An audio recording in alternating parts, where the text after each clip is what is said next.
Golden State Media Concepts bring you Book Review Podcast, a haven for bookworms of all ages and the widest genres, from mystery to memoirs, romance to comedy, fantasy to sci-fi. If you love to read, this is a podcast for you. It's the Golden State Media Concepts Book Review Podcast.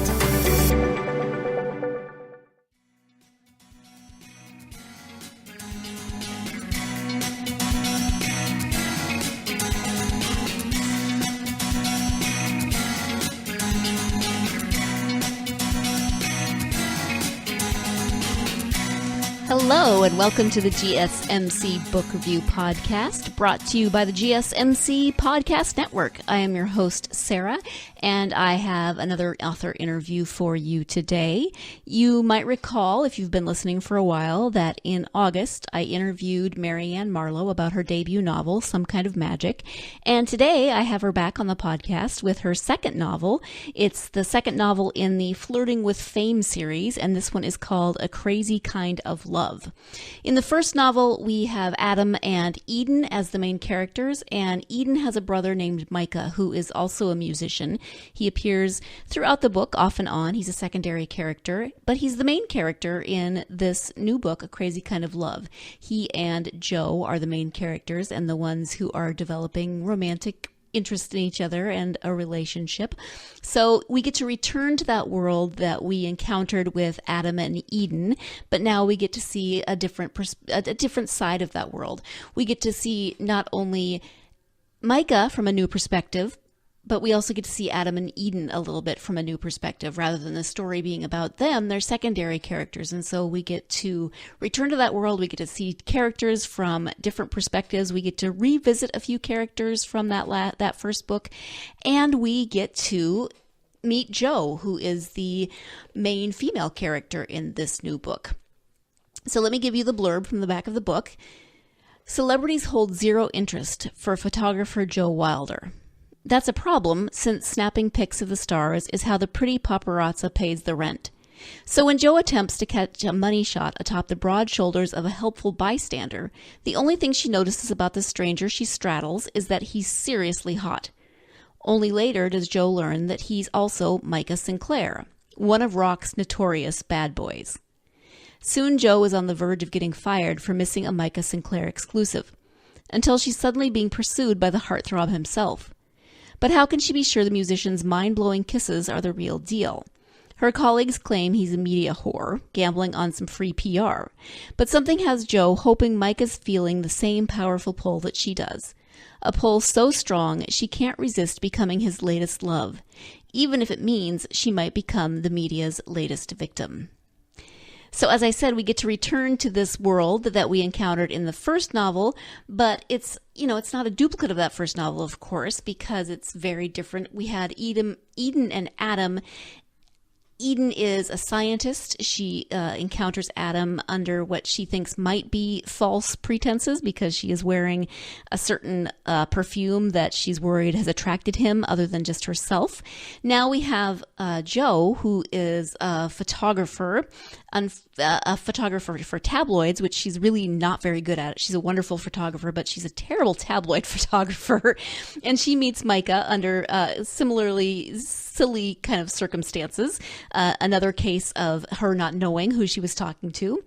And so then they encounter each other and they both have to figure out if the other one is using them to advance their career. So Jo worries that Micah is using her to get his name out there to get more publicity, and Micah worries that Jo is using him to get her name out there in the tabloid that she works with to appease her boss, etc. So you have all of those great romance tropes with kind of, the initial meet cute and then the misunderstandings as they get to know one another, trying to figure out what the other's motives are, and then the developing attraction, the developing relationship, the evolution of that relationship as it moves on.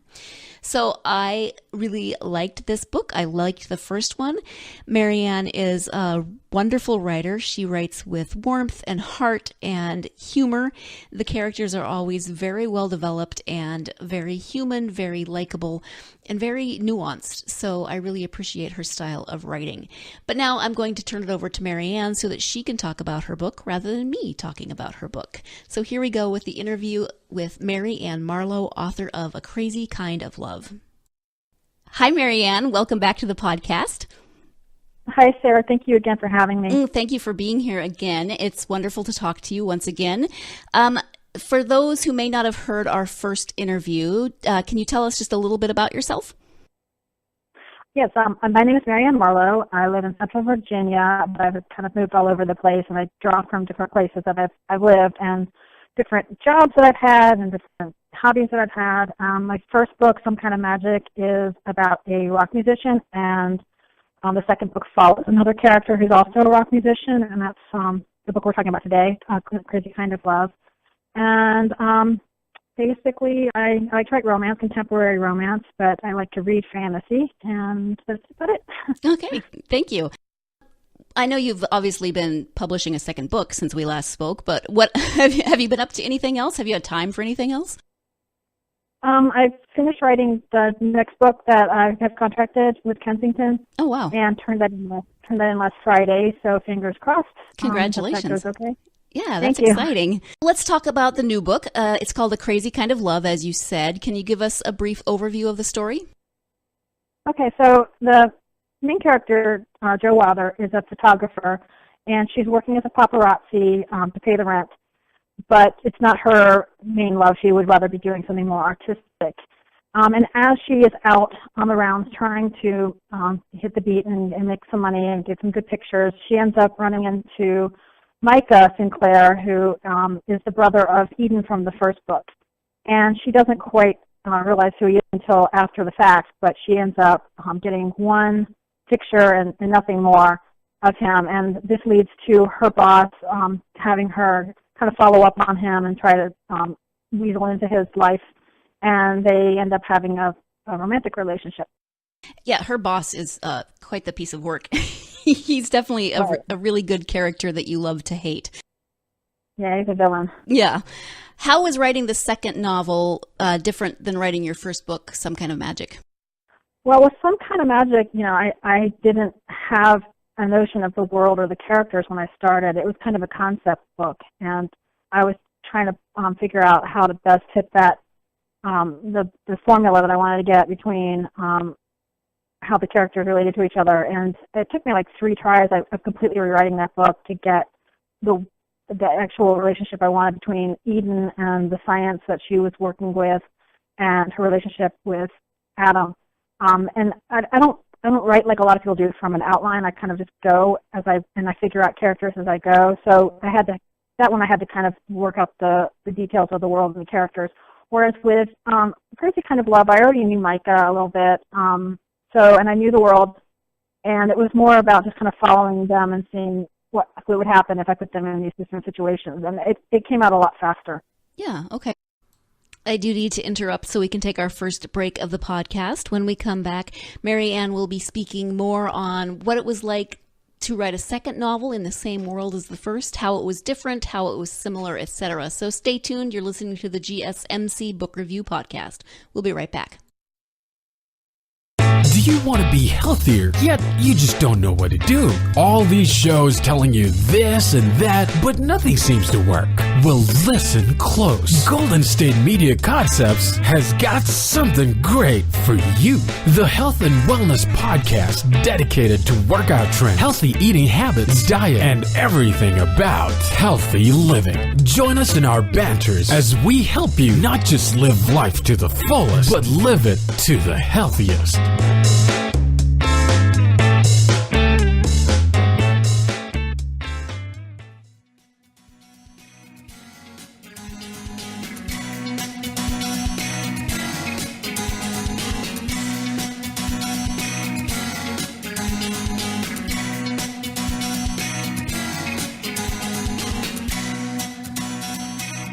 And we're back with the GSMC Book Review Podcast and my interview with author Mary Ann Marlowe about her second novel, A Crazy Kind of Love.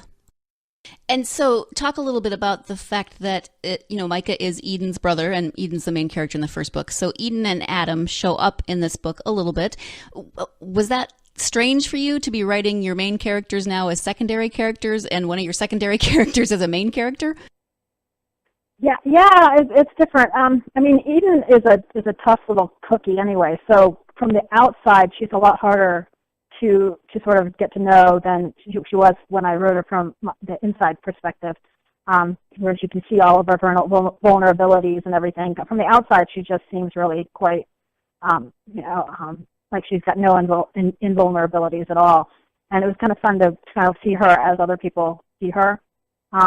Micah's a lot easier because I think he appears as he is. I mean, when I started getting to the inside of it, thinking about how he would perceive things, it's sort of like just all out there with him. Mm-hmm. Actually, you did a really good job on that because having read the first book and then reading this book, it was kind of strange to see Eden from the outside perspective, and I was like, oh, she is, this is different, so we are seeing her not from her own perspective, but from that outside perspective. So yeah, you did a nice job on that. Was there anything specific that inspired Micah's and Josie's story for you? It was a suggestion. I hadn't actually planned on writing a second story for Some Kind of Magic, and I was asked by someone if I would write Micah, and I was sort of taken aback because Micah's a bit of a flirt, and to put it mildly. Yeah. And I was thinking, wow, that's an interesting character. I don't know how that's going to work out. If I try to give him a romance, because he just didn't really feel that like a romance hero to me at first. And but as I started to go with it, it worked out because I thought that putting him in the situation that I did, it enabled him to kind of work through some of that. I really liked Jo's character. I appreciated the complexities and the nuances that you gave her. I mean, she's from the South. She's now living in New York. She is type 1 diabetic. I mean, she's got all these layers. She's a photographer, but she's working in this tabloid business that she's not very good at. Can you talk a little bit about Jo and her character? Yeah. Again, I don't plan very much ahead of time when I'm writing. Like a lot of people do character sketches to figure out who somebody is, but I just kind of plow in and let them reveal themselves to me. And I was actually 3 chapters into writing this before I realized she was diabetic. And I went back and looked at what I had written, and I realized that the clues were already in place. I just needed to kind of figure out how to show it a little bit more, and then I needed to do a lot of research because I'm not diabetic, but and I talked to people who were diabetic to make sure I got that angle right, and had some readers. And then, being from Georgia, my family lives in Georgia, so I thought it would be fun to have her have a Southern background. But then, like I said, as I'm writing along, it turns out her father's not American. So right. Yeah. And I also thought you did a great job with that aspect, too, because her father is Indian, and there's a lot of identity stuff for Jo in this book. She talks a lot about not feeling like she's quite enough for one parent, and she never sort of felt like she fit in with either side of her family. And I think you did a nice job of seeking out those identity issues and just showing us that human aspect from Jo's character so that we could understand her more. Right, and I think that's something that it's. I mean, in her case, it's having the dual heritage of India and America. But I think everyone has these sort of layers of hidden identity that don't necessarily reveal themselves as externally as we might want, or maybe we don't. But everybody has these kinds of maybe experiences that they've gone through that they don't know how to talk about with other people, maybe traumas or something that's a part of their identity. And with her, it's like her Indian doesn't really show itself on the outside. There's something she knows and that are internalized that is important to her, but it's just one of those many things that just kind of makes her unique. What kind of research did you do for the story besides, obviously, you researched type 1 diabetes? Do you do photography, or was that something that you researched? I haven't done photography in years, but when I was younger, I had my camera. have a nice camera for videotaping concerts. But for photography now, I mean, I used to do the darkroom and everything back when I was younger. Oh, wow. Okay. Yeah, it's a lot different now with digital and everything. Yeah, much different. How about India? Have you been to India? I would love to go to India. That's on like the top of my list.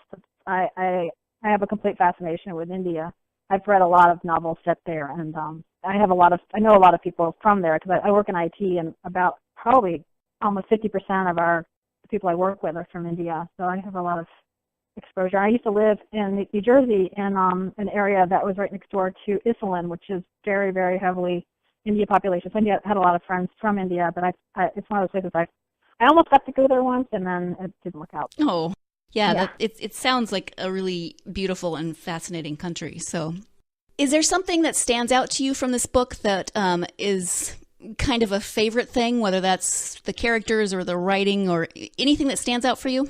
So, like I said, as I write, I figure out where the story's going. And this one, I didn't have any clue how it was going to end. And I got to about 2/3 of the way through, and all of a sudden it started to make sense to me, like what had to happen. And it was really fun to watch it play itself out as I was coming up with it, because I didn't plan any of it. And it was all there. And it's always fun when that happens, when you've subconsciously been writing towards the thing that you end up needing to do.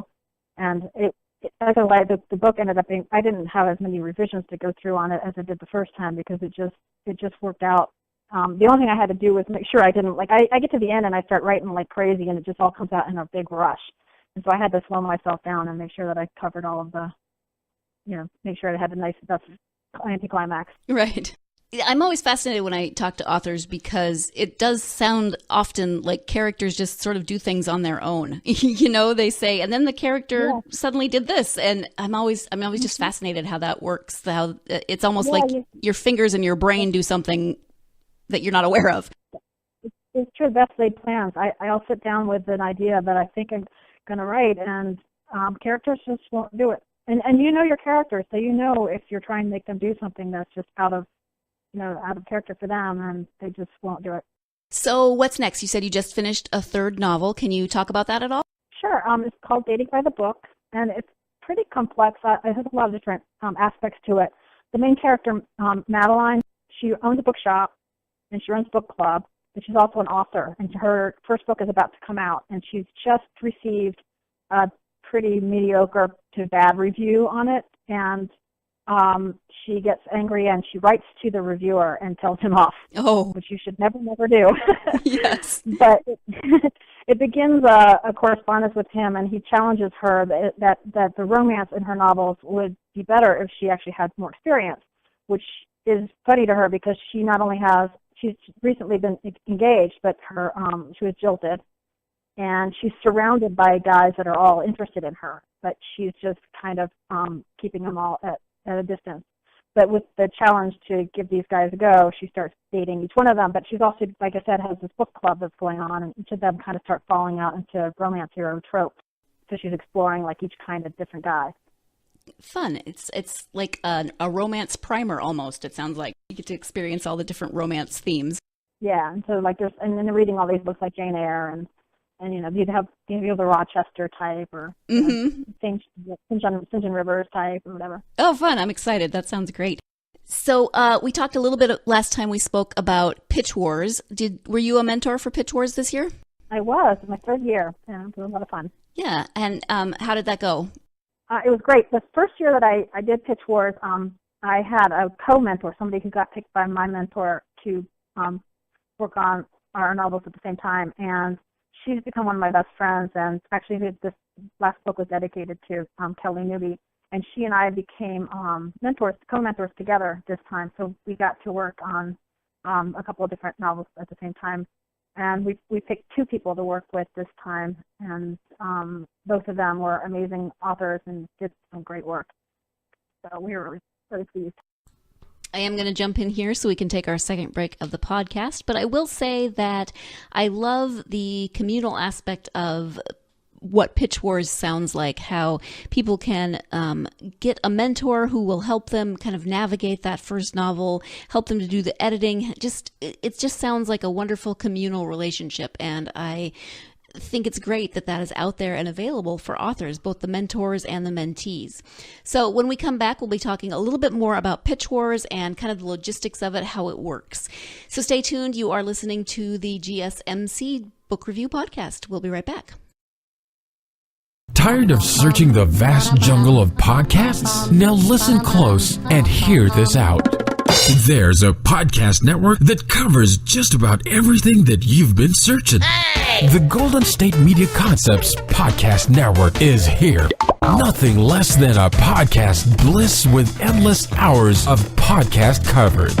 From news, sports, music, fashion, cooking, entertainment, fantasy, football, and so much more. So stop lurking around and go straight out to the Golden State Media Concepts Podcast Network. Guaranteed to fill that podcast itch. Whatever it may be. Visit us at www.gsmcpodcast.com. Follow us on Facebook and Twitter, and download us on iTunes, SoundCloud, and Google Play.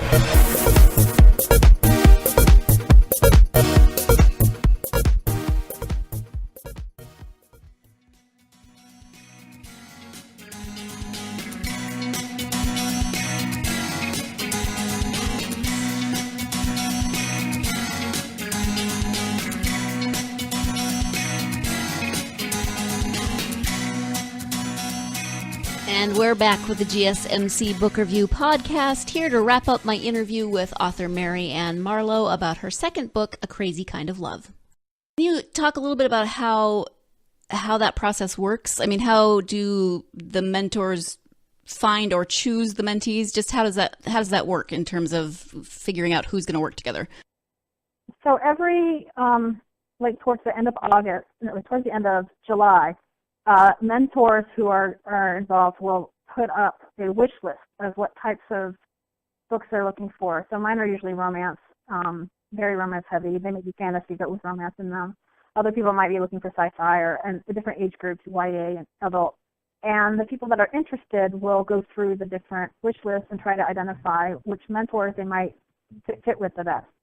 And then there's a submission period where they will submit the query letter and the first chapter of their novel to the different mentors that they want to work with. And we go through our submissions, and we identify one mentee that we'd like to work with, and we pick that person. And then for the next 3 months, we give them notes on how to develop the novel to have better, structure, or maybe intensify the chemistry or the characters, or however they need to amp it up, and we give them advice on querying. And then in November, there's an agent round where they put up a pitch and the first page of their novel, and agents come through and read through them and make requests.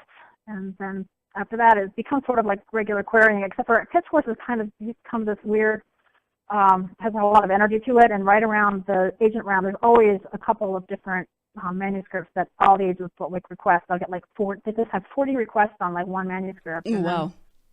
Yeah, that one's it's going to get an offer right away. But for most of us that go through it, it ends up just becoming like a query. It's just a main thing about Pitch Wars that makes it so valuable is that you make a lot of friends, and those friends just last forever. I'm still best friends. I talk to every single day the people that were mentees the year that I went through.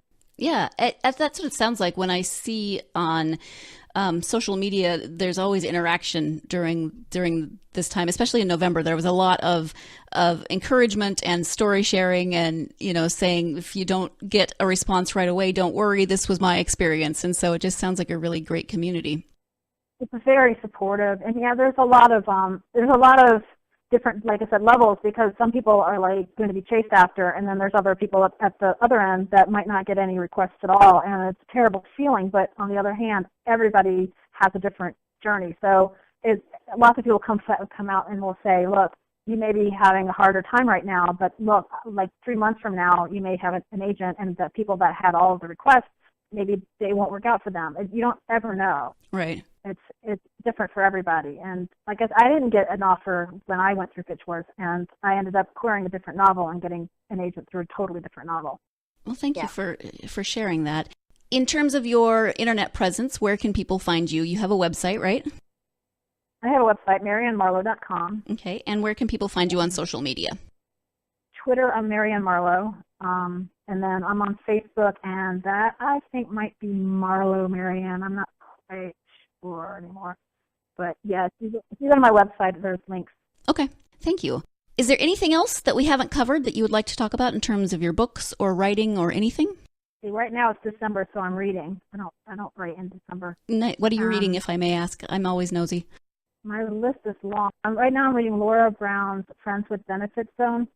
This is her second book. Her first one is Signs of Attraction. They're both about deaf characters. They're pretty interesting. And I have like a lot of friends I'm reading for right now. Like, I'm not reading for them, I'm just reading them because I haven't had a chance to all year. Any plans for the new year in terms of writing or working on books? Yes, I have a book that I wrote about 2 years ago that I'm going to get ready to send out possibly on submission. It's done, but I need to revise it. My agent and I are going to be working on that. It's sort of a dangerous liaisons type retelling that's set in a current Wall Street banking sort of situation. Not quite the same as what I've got out there right now, but well, that's fun though. That it's nice to go in a different direction sometimes and explore different genre, or not genres, but different aspects of the genre. Yeah, so it's a little bit different. Yeah. Thank you so much for coming on a second time. I loved both of the books, so thank you for speaking with me. I really appreciate it. Yeah, it's always fun to talk to you. Thank you. Once again, thank you to my guest, Mary Ann Marlowe, who came back for a second interview. I did not scare her off with the first one, so that's always a good feeling when people come back. And thank you to her not only for coming back, but for writing such fun books in her Flirting with Fame series, first of which is Some Kind of Magic, and then this new book, which is A Crazy Kind of Love. Christmas is coming, and if you want a really fun, great, entertaining and kind of lighthearted read. If you want to buy yourself a Christmas present, or if you have friends who love romance, then I highly recommend both of these books. They would make great Christmas presents. So thank you, Mary Ann, once again. Thank you, my listeners, for tuning in. I hope you will join me again on Thursday. I have author K.M. Fortune on the podcast on Thursday. She writes post-apocalyptic dystopian novels that are set about 130-ish years in the future or so, and it's kind of eternal winter, and I don't want to give too much away, but it's a very interesting premise, so you definitely want to tune in and hear K.M. Fortune speak about her series, The Forever Winter Chronicles. In the meantime, you can find all of our podcasts at www.gsmcpodcast.com. You can download those podcasts on iTunes, SoundCloud, Stitcher, Google Play, any app that you use for your mobile device. And you can follow us on social media. I would love to hear from you on social media. Come and interact however you see fit. You can find the podcast on Facebook, Twitter, Tumblr, and Instagram. We also have a blog. If you want to read a little bit more on each of the author interviews, you can do that at www.gsmcbookreview.blogspot.com. Thank you again for joining me. Please join me again on Thursday, but in the meantime, go out and get yourself lost in a good book.